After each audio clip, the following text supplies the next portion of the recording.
there's a conversation feature. If you look up at the top bar, there's show participants, the top bar of teams. There's show participants, show conversation, raise hand. If you'd like to make a comment or ask a question, but you're shy, please use that show conversation and type a message to us in that bar. I will read it out loud. Chris! Dude, where you been? What's up, Matt? Sorry, man. It has been kind of a disaster. I had to like do the wait list twice. I got into your class, but it didn't send me an email and it kicked me off position 0 after like an hour Oh no. instead of like the normal 24 hours. So I had to wait list again. And then I paranoidly checked it like every 30 minutes and I got in like 2 days ago. But I'm here now. Yeah, I'm glad you're here. So guys, feel free to type in a message or comment, etc., and then I'll go through and I'll check every once in a while and we'll go through the questions and comments together. Before we start, is there anything pressing that you all would like to know? Any questions you all have about the directed study guides, the quizzes, the like how things are going, course content, anything like that?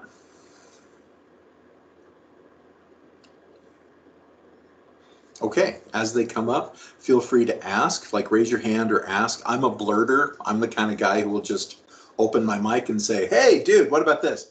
But I appreciate not everybody's blurters. Some of you have been taught those things that Linda's been trying to teach me. I think they're called manners. Manners? Yes, manners, okay? Some of you may know about those. And so feel free to do the mannerly thing. I understand it's can be important. Okay. So let's go ahead and I'll share my screen with you guys. Our next unit, not to say I didn't have tons more to say about our previous unit, you'll find that's typical in this class is I vastly over-prepare for the amount of time we have. So we're going to talk about models and causes of abnormal behavior. And I'd like to start off with the notion of what are called necessary causes. Okay. This is a way of thinking about cause. Another way of thinking about it is cause of diagnosis. And I think that distinction is very important because there's one thing to say this or that causes the behavioral psychological phenomenon I am witnessing. And it's something else to say I've diagnosed them because of the symptoms that I see. So when we're talking about necessity and sufficiency, which are the first two causes we're going to talk about today, necessary cause and sufficient cause, these are causes of diagnosis. They're not causes of the behavior that I'm witnessing, but instead of the diagnosis that I give. So in terms of necessary cause, disorders require a cause, one that must exist for the diagnosis to be made, meaning that if I'm observing some behavior, there's a particular type of behavior I have to see in order for me to give a particular diagnosis. For example, schizophrenia. Schizophrenia requires, it is necessary that the patient exhibit two things. And if they don't, then I can't. It's necessary that they show at least two of the following symptoms. And those, it has to be two of delusions or hallucinations or disorganized speech, or grossly disorganized or catatonic behavior, or a combination of negative symptoms like affect flattening, alogia, avolition, etc. Okay? So a quick definition of terms. So flat affect means that the emotion that they show is nil. They're not happy, they're not sad. Their expression is blank, and they're not giving me any, they're not exhibiting any emotion. That's what's called flat affect. And we know there might be a problem when affect, which is normally somewhat variable, right? Happy to sad, cheerful to frustrated, right? Normal affect. Flattening affect, there's blunted, meaning that when there's an intense experience going on, they're not emotionally responding in a way that's typical, meaning it's a little dialed down. Like when they're sad, they're not really as sad. When they're happy, they're not really as happy. It's pretty blunted. That's blunted affect. And that's when we start to get interested. But we get worried when affect is flat, meaning that there's just no emotional expression. So alogia means without logos. It means without words. It's difficulty in speech or odd speech patterns. And then avolition means without volition, meaning when people start to lose the capacity to direct their own lives. And usually where we see avolition is in diet and hygiene. So whether people are able to feed themselves, bathe themselves, etc. If they're not able to bathe themselves or feed themselves, then that shows pretty strong issues with volition. So schizophrenia only requires two of these: delusions, hallucinations, disorganized speech, grossly disorganized behavior, or negative symptoms. So any two of those, it's necessary that the patient exhibit two of those symptoms for them to get a diagnosis. So other disorders have other necessary causes.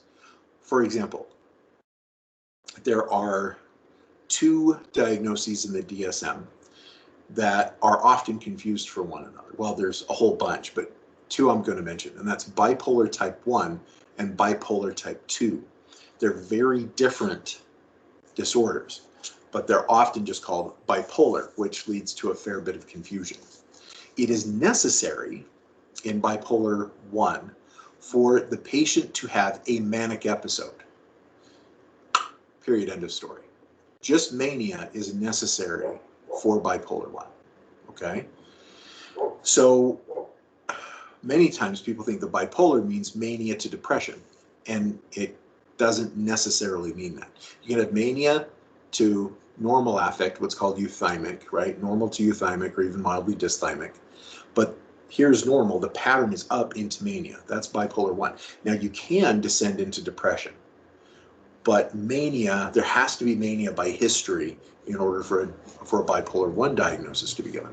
Bipolar 2, though, you can't have manic episodes. Like, it is necessary that you have depressive episodes instead, but you cannot have ever been manic. So if you have a patient that you think is bipolar 2, meaning that they go from normal to really depressed, normal affect, to really depressive dysthymic affect, to normal affect to depressive affect, then that's bipolar 2, okay? And so if somebody who exhibits a bipolar 2 pattern one day just has a manic episode out of the blue, then the diagnosis changes to bipolar 1. So there's lots and lots of examples of necessary causes for diagnosis in the DSM. Okay, clarification of terms. Thank you very much for asking. The DSM is the Diagnostic and Statistical Manual of Mental Disorders. It's currently on its 5th edition. How the DSM started was on napkins, wine-stained napkins, when psychiatrists from throughout several countries of Europe would get together to talk about their patients back in the late 1800s, early 1900s. And they began to find patterns of thinking and behaving in common across their patients across these countries. And so they slowly started to codify it. And if you can find a copy of the DSM-1, it's a thin little book. The DSM-5 is bigger than the Bible, right? It's a big old fat tome. And, well, number of pages is smaller, but it's still a big book. So we keep adding and taking away things that are believed to be a disorder in our particular culture in our particular time. How diagnoses are added and are taken out are based on the popular vote of the committee assigned by the American Psychiatric Association to write the DSM. And so, as you can imagine, that political process is pretty intense, and the members of the board are often wooed and courted by various vested interests like pharmaceutical companies to sway the vote as to what gets in and what doesn't. So as we go throughout the course, one of my goals is for you to lose your testimony of the DSM if you ever had one, because it is only thinly and distantly related to anything we would call science, and is very intensely related to politics and economics. So sufficient causes. So again, this is cause of diagnosis, okay? Sufficient cause guarantees the existence of a disorder, but the disorder may exist due to other causes as well. For example, a suicide attempt is sufficient for a diagnosis of major depressive disorder, okay? And so But suicide attempts aren't necessarily all caused by depression. And so it gets really confusing. And hence my little rant here on this slide, because suicide attempts can also come out of schizophrenia, meaning that if somebody is suffering what are called command hallucinations are where the voices inside my head are telling me to do things and I feel obliged, obligated, or forced to do those things. That's what's called a command hallucination. Okay. If I'm suffering command hallucinations, then I may attempt suicide because of the command hallucinations, even though, although I feel very distressed, I'm not depressed. However, per the DSM, a suicide attempt alone is sufficient for a diagnosis of depression. And so therefore, for those of us who have worked in hospitals, we not infrequently encounter patients who suffer from schizophrenia, but because they've had a suicide attempt, have to also be diagnosed with depression, even though they're not depressed. They're suffering from schizophrenia. Okay, so it gets really frustrating and confusing as you're learning a practice of what's called differential diagnoses. Differential diagnoses is to follow a certain series of logical decisions in order to reach the most accurate diagnosis you can based on the necessary and sufficient causes per the DSM, right? So it's this, not that. And with this new data, okay, now it's this, not that. Then you gather more data. Okay, it's not this, it's that. In fact, there are even decision trees published online. In fact, there's even apps for that now, that as you're talking to a patient, that you can go through and answer a series of yes or no questions with the help of the app, which will narrow down the most likely diagnosis. Okay. So contributory causes. We're stepping out of the causes of diagnosis. So necessary and sufficient causes are causes of diagnosing. They're part of the logic of the DSM. Okay. Contributory causes, now we're talking about suffering. We're not talking about diagnosing anymore. Okay, that's a very important shift. So this is what informs long-term suffering or acute episodes of suffering. So again, you know this, but by way of quick review, there's chronic and acute. Chronic means the form of suffering I'm experiencing is long-lasting, more than 3 months, okay, is usually the metric in the DSM, that this thing needs to be lasting 3 months or more for it to be considered chronic, okay? So with acute, it means it happens in a very short time frame. That's not to minimize the amount of suffering we can experience in a short time frame, only that we're talking about a short time frame. So imagine chronic depression versus acute depression. Okay, so that would be the difference in the DSM between major depressive disorder. That's when the depression is chronic and lasts for a long period of time, versus acute, which would be a major depressive episode. Okay, and so what's the difference between a major depressive episode diagnosis and a major depressive disorder diagnosis? And the answer is it acute or chronic? So there's a lot of depressions, even if very intense, that we suffer that don't last 3 months or longer. So therefore, we're not diagnosed with major depressive disorder. However, if they last longer than 3 months, then we are, and the treatments are a little bit different. It is not necessarily helpful to give somebody who's having an acute depressive episode antidepressant pills, because many antidepressant pills, for there to be a measurable medical effect, it takes about 6 weeks for that to build up. Anything shorter than that is likely the placebo effect. Like when my clients say things like, thank you so much for referring me to that psychiatric nurse practitioner. She put me on this medication. I haven't felt this good in days. And I'm like, you just started taking the pills 2 days ago. Don't say that out loud. Roll with it, because the placebo effect is real and it's awesome and I love it. And so, but I know medically it's the placebo effect. So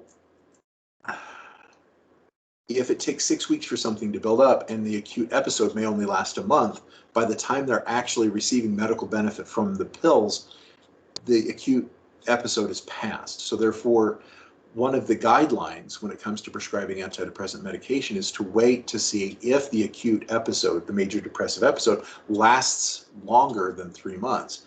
In that case, the medication can be very helpful at that point. So now we're talking about suffering. So what are some of the causes of suffering? Depression, anxiety, bipolar, post-traumatic stress disorder, personality disorders, right? What are some of the causes of those? So one way we have of thinking about this is what are called contributory causes. Contributory causes means that any one event did not cause my depression, my anxiety, etc., but it's a whole bunch of things that pile up on me. A contributes, B contributes, C contributes, D contributes, E, and finally, by the time I'm to ZZ, I've just had it. I start to break down, okay?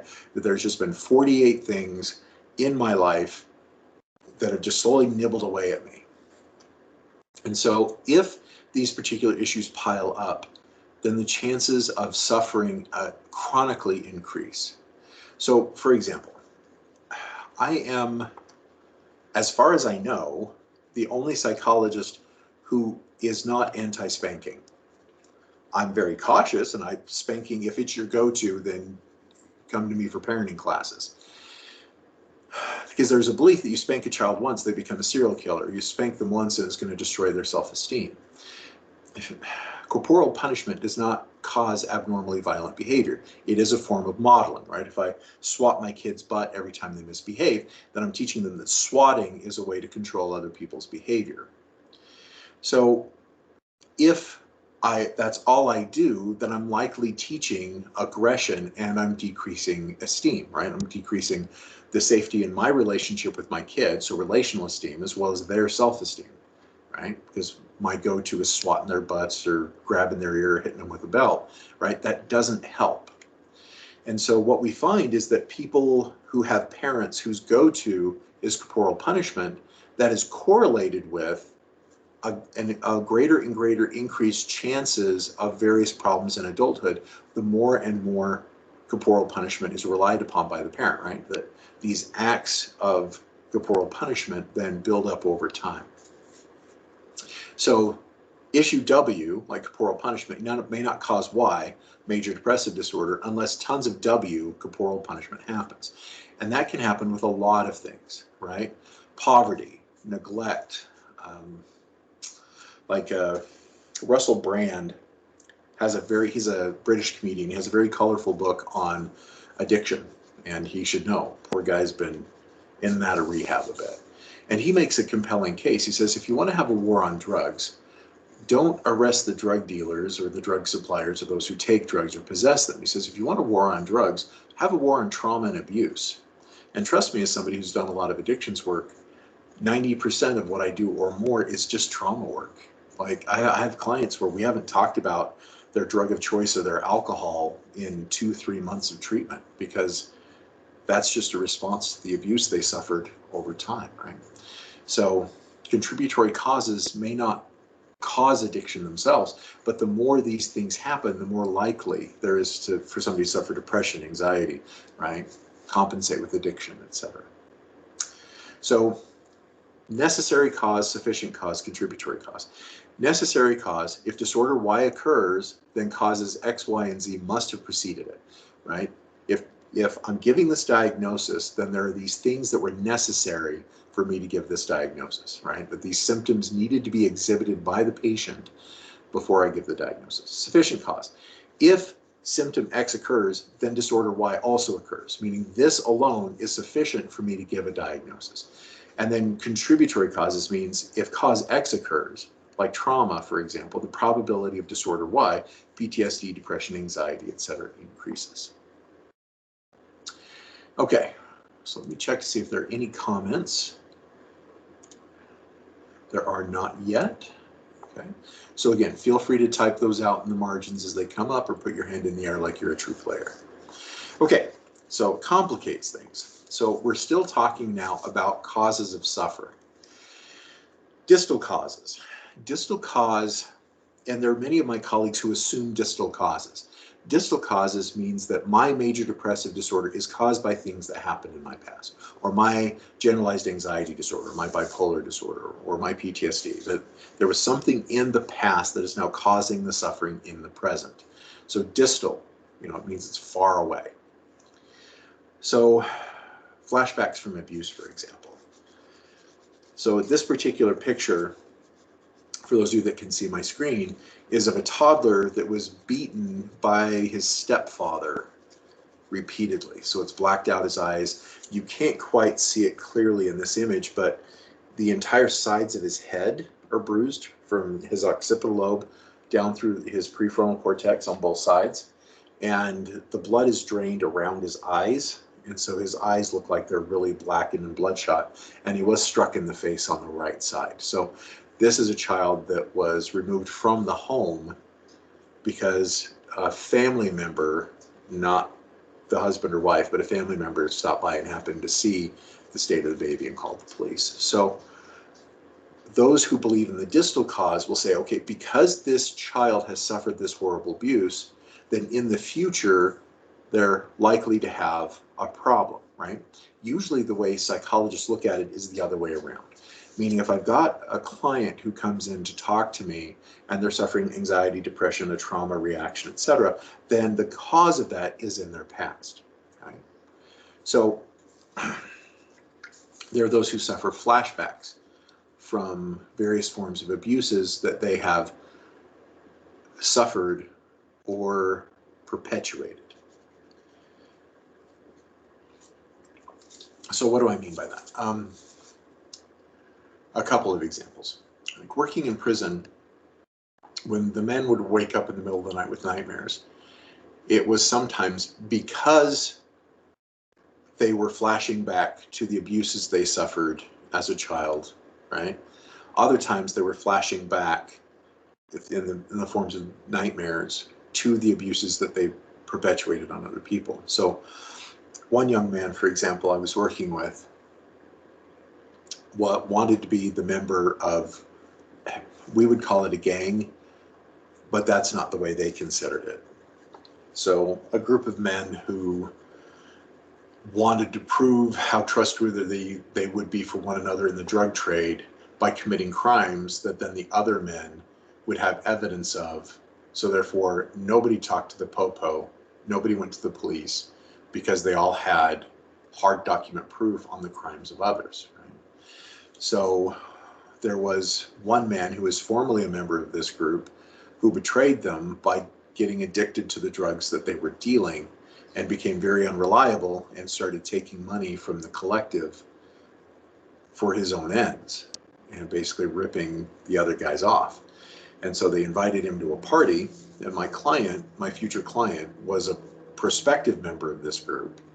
And so to validate him as a member at this party, the man who was falling out of favor, they got him really high on heroin and amphetamine and got him really drunk to the point where he could no longer control his body. They rolled him up in like a Persian rug and then threw him in the back of a van. So just his head and feet were sticking out of this rug, and he's drooling and he's delirious. And they gave a 12-gauge shotgun to my future client and said, if you want to be one of us, you have to kill that man. And so he couldn't do it. So he went and got drunk. And by the time he came back and was sufficiently disinhibited due to alcohol that he could do it, the guy in the carpet was starting to come to. He was less delirious and started begging for his life. And so my client then put 3 loads of buckshot through the carpet into the man's body, killing him, although it took a while for him to die. And he would wake up in the middle of the night just sweating and screaming with the memory of having killed this man. And so, like outside of prison, in my private practice, some years ago, 4 or 5 years ago, there was a military veteran who was a 4 combat tour veteran, meaning he'd been sent out for a year at a time 4 times to engage in heavy combat. And one of his combat tours, he was in narrow streets in a town in Iraq, and as they were walking down a narrow street, enemy forces kind of came out of the woodwork, like out of the windows, out of the alleys, out of the doorways, and started shooting at his squad, and they started shooting back. But his best friend in that squad took a round through the face and went down. And my client just saw red, like he just feral. He just charged right through the gunfire at the man he believed had killed his friend. And even though there was a lot of gunfire, he just singled this one guy out. It must have been that son of a bitch that did it, and starts chasing him. And this man is shocked and starts to run. Like he's got this crazy screaming American in full gear running after this M4 rifle. So this guy takes off and starts running down alleys, etc.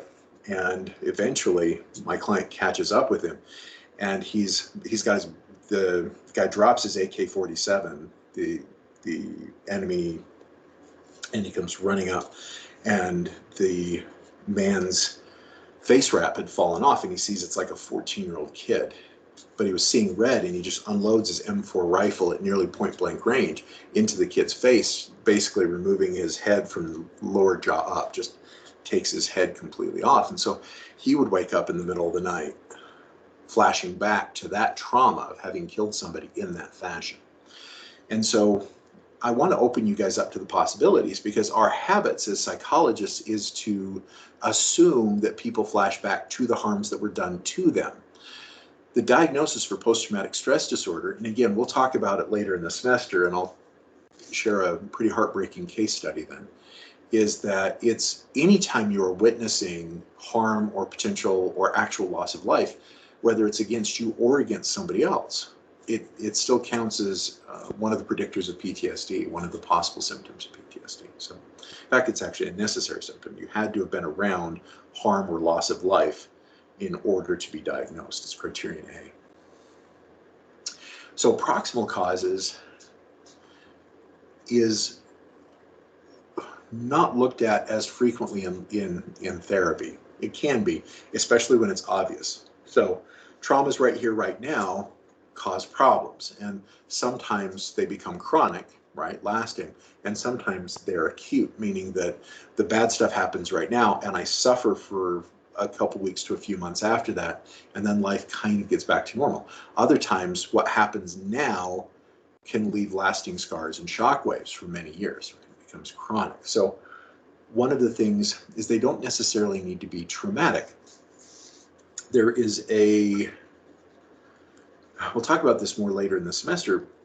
I was very intrigued moving to Utah, again, after many years away, by this belief amongst Utahns that Utahns are really depressed, especially members of the LDS faith, that women of the LDS faith, like that is necessary and sufficient cause to be chronically depressed. And I was intrigued by that because the data I saw did indicate that the rates of prescription drugs were quite high amongst female Latter-day Saints in particular. The rate of prescription antidepressant use is very high. But at the same time, though, I've also looked at life satisfaction measures, and the life satisfaction members amongst those who are devoutly religious is also very high. So which is it? Is it that people who are devoutly religious are super depressed, or is it they're really satisfied with life? And the answer is both, right? Because it depends. It depends on several factors. When it comes to proximal causes, one of the things you find is that in our culture here in Utah, oh, by the way, this is also true outside of Utah, but it's particularly true here. Many women that I've worked with as a therapist were raised from a young age to recognize their talents, skills, and abilities, and were often put in leadership positions from time to time where they needed to find out what their talents were and magnify them. There's also a local emphasis on education. Just between me and you, Utah Valley State College was built on the backs of moms, okay? That we have a disproportionately high number of adults with children, particularly women, who come back to school after being away for a period of time. And they're often the best students that we have. And so UVSC, kind of UVCC to UVSC, was built on the backs of moms. And then UVU is when BYU and University of Utah could only handle a certain number of students, they had to go somewhere. And so UVU was built on BYU and U of U's inability to take more students. But that was all built on the foundation of moms. And so when I'm working with women who are suffering from, anxiety, panic, depression, etc., one of the things you look at is proximal causes. What all is going on in their life? Well, imagine you're working with somebody who knows their talents, skills, and abilities, because they've been raised from a young age to recognize them, has some leadership skill, and yet is simultaneously told to stay home, but then they feel conflict because they know how valuable their skills and abilities would be for the world of work. And therefore, when they're at work, they feel guilty that they're not home, but when they're home, they feel guilty that they're not at work, right? And then we also add in gender roles, where although this is true nationwide, it's particularly true here, that women often are assumed to be the housekeepers, even if they're working full-time outside of the home. So you've got women who have these talent, skills, abilities, but they're working, but they feel guilty about working, but they're home, they feel guilty about not working. And so all of those are both distal causes, meaning what they were taught in their past, as well as proximal causes. How many torches are they juggling right now? Working, child rearing, going to school, being in charge of the maintenance of a home, like dishes and laundry and cooking and everything else. Like, I don't know about you, but thinking of doing all that, I would start having a panic attack. Like, that's way too much for a human being to do. So there's some evidence that that would create some distress, right? People starting to break down, starting to lose energy, starting to lose focus.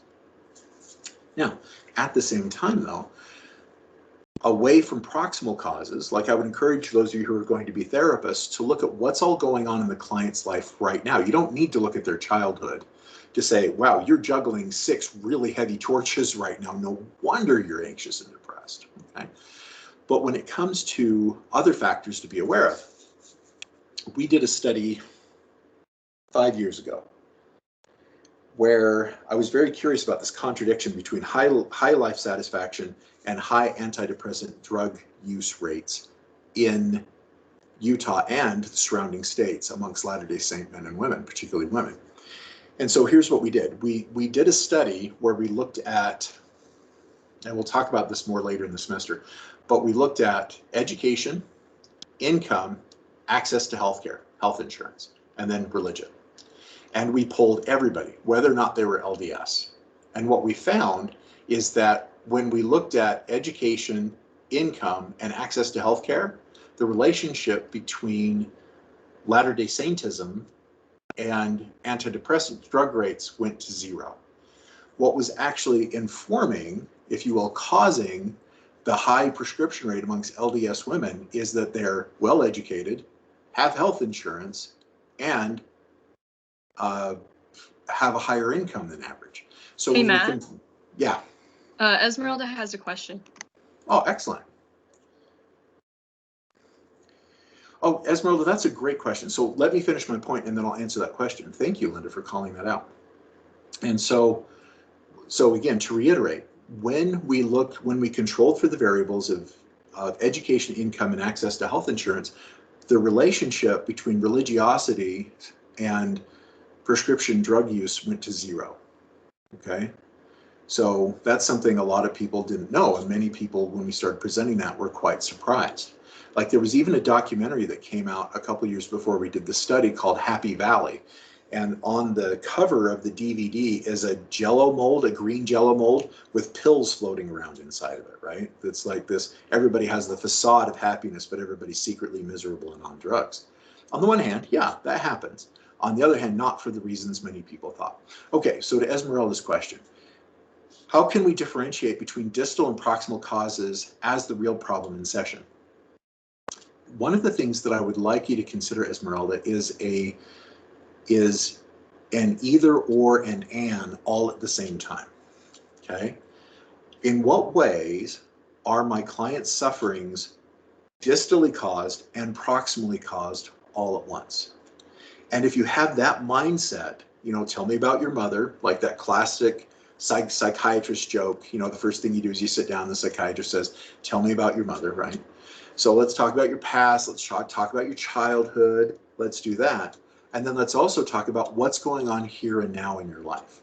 When you do an initial consultation, we'll talk more about initial consultations here in an upcoming unit. When you do initial consultations, a lot of that is what's called a biopsychosocial history, right? Where you look at the development physically of the client through time, the social development of the client through time, and the social development of the client through time. That shows an assumption of a distal cause of current suffering. What I would encourage you to do is at the end of your biopsychosocial, take about 15 or 20 minutes and talk about what's going on in the client's life right now. Who they live with, how they get along with those people, you know, who is in immediate contact with them. Like a client, for example, came in, this is back when I was living in Indiana, so it's been more than a minute ago, and she was having what she believed were uncued panic attacks, meaning just out of the blue, her heart would race, she'd get really dizzy, her extremities would go numb, she thought she was dying. She'd had half a dozen trips to the emergency room over the previous year until she finally took the advice of an emergency room doctor and sought a therapist. And she's like, you know what I mean? I don't know what causes them. It just happened out of the blue. So she and I did research on her, right? We took her up as a case study. And other therapies that she tried, they kept looking at her childhood. And her childhood wasn't ideal, but it also wasn't horribly traumatic. I mean, nothing worthy of panic attacks. In our research, we found that every time her mother called, within 12 hours, she would have a panic attack. Her mother called twice a week, and those are the only, within 12 hours of those calls, she would have a panic attack.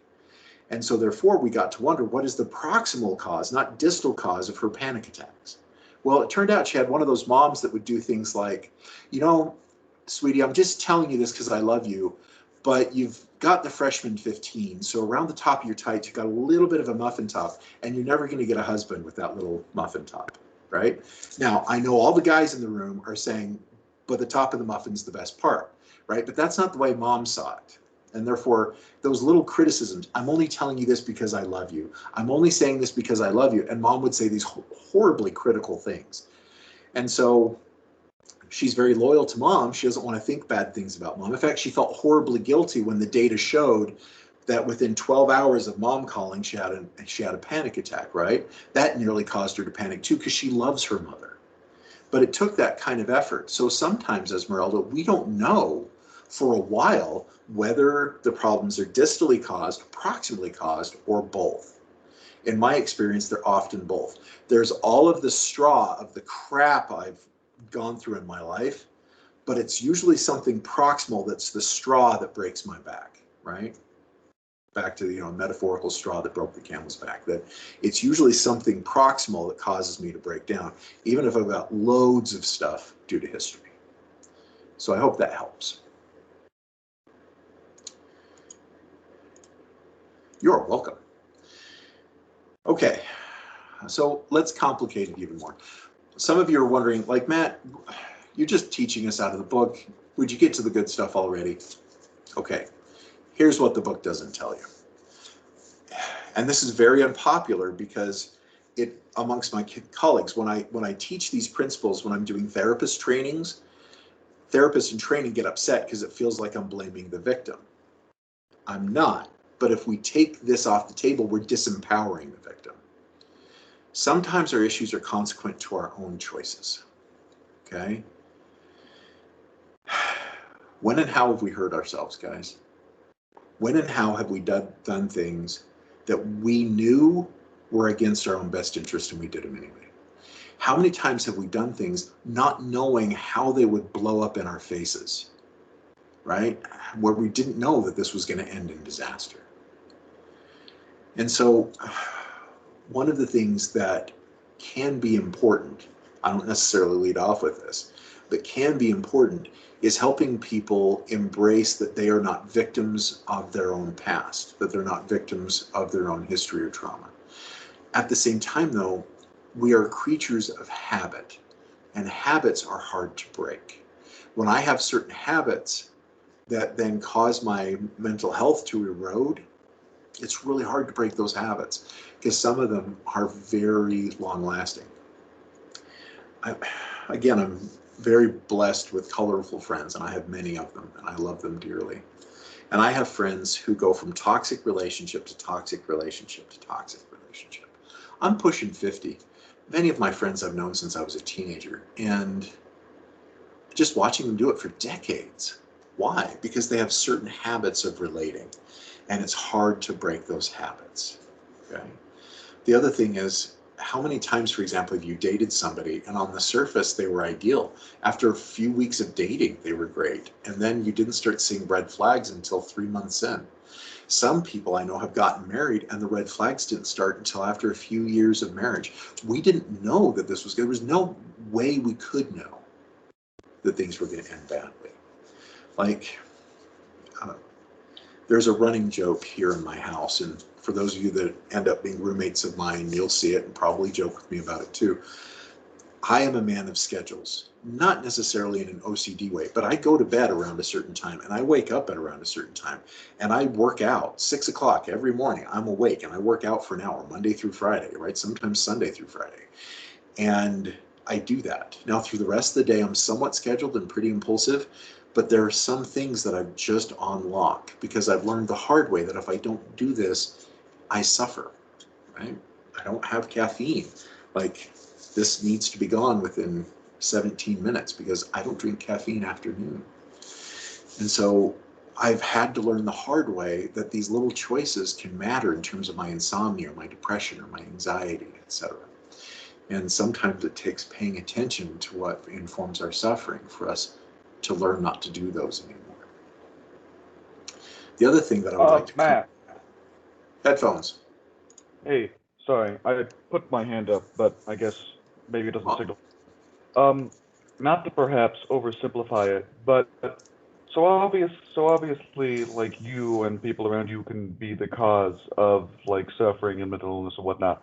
But wouldn't that still be a proximal cause, since like you're doing it like in the moment? Like, obviously, some causes are based off other people and some causes are based off you, but it would still be a proximal cause, right?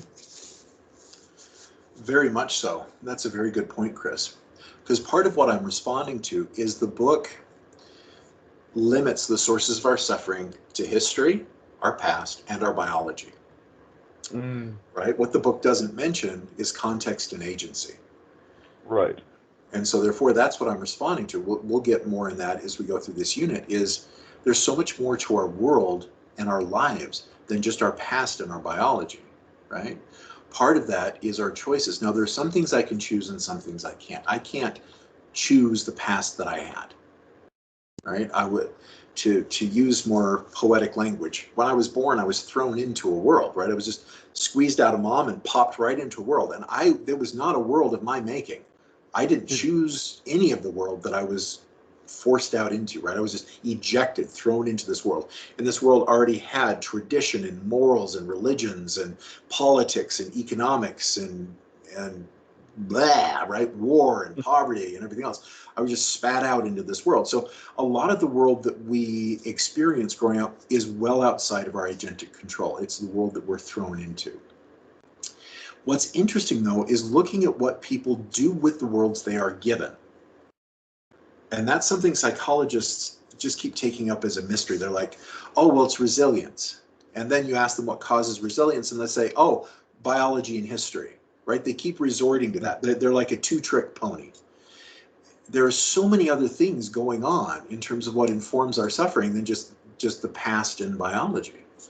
And so at what point, and this is probably true for most of you, where you hit a wall, where you're like, I'm not going to do this anymore. This thing that I keep doing over and over again, I'm not going to do it. I'm not sure how not to do it, right? That's why we go to therapists. That's why we talk to our friends and family and colleagues. I'm stuck here. I don't want to keep doing this again. There's nothing in our nature or nurture, right? Our past or our biology that causes us to do that. And that's a mystery in psychology. To us, it's not a mystery, right? It's common sense. Some people make other choices. Some people don't. And when they don't make the choice, it's usually out of ignorance. They don't know there's a choice to be made. Or more commonly, is it's really, really hard to do otherwise than we have always done, right?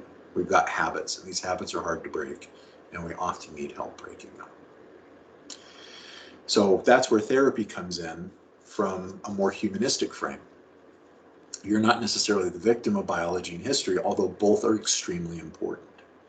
It's that, how do I encourage you and help you develop the tools to break your habits of thinking and feeling, living, loving, and relating, that you've taken for granted for so long. So from a humanist frame, my therapy style is very Buddhist. It's how do you then take up life a little differently, knowing that life will fight back with you tooth and nail as you try to change your relationship with it.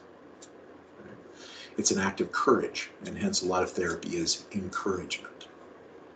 Because changing one's lifestyle is very hard to do.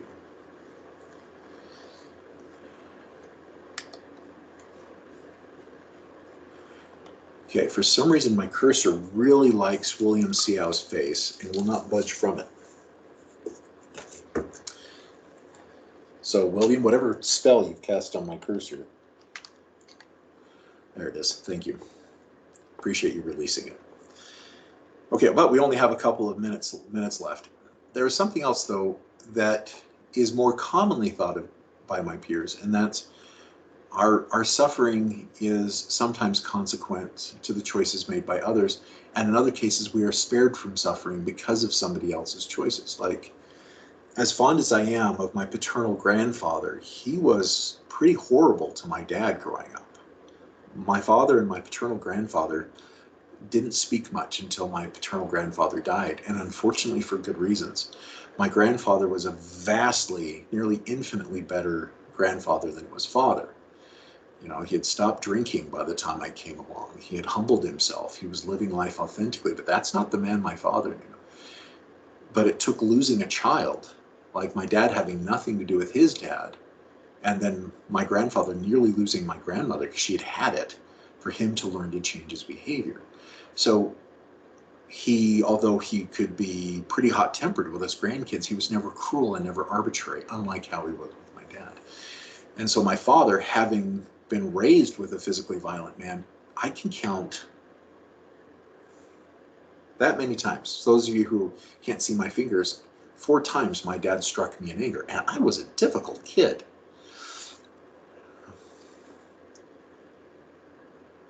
You can get spammed now on Google Voice.